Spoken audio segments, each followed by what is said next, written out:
What's up, everybody? My name is John Dengler. I'm the executive director and founder of The Well.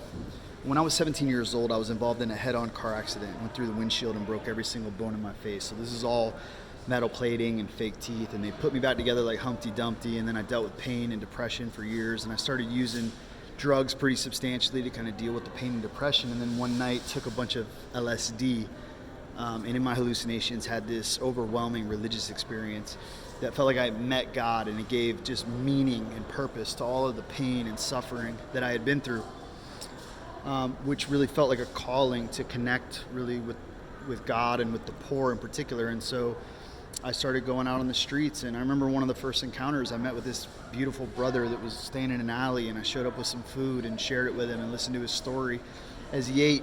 And that night I went home, and I remember just not feeling good about it. I was like, man, I've got a roof over my head, clothes in the closet, a pillow, a blanket, a car in the driveway, just water, running water that heats up. In contrast, I have every luxury in comparison with this beautiful brother that's sleeping in an alley that reeked of urine, and I just was convinced I just don't want to live in a world that works this way. And in that conviction, just started making up excuses to be with and hang out with folks that were on the streets. And so we talked some friends into sharing some meals and sharing some clothes. But in those relationships, we listen and we learn and we walk with people, and they would tell us kind of what they need. And so one of the major issues that underlie a lot of the basic concrete needs we see is a lack of access.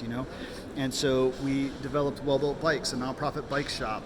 We're working to make affordable, reliable transportation accessible to everyone in our city, both through low price sales as well as an Earn a Bike program. We have several other programs that we're doing with food distributions, cooking classes, housing, but these are just a few of the initial building blocks of the city that we're trying to build.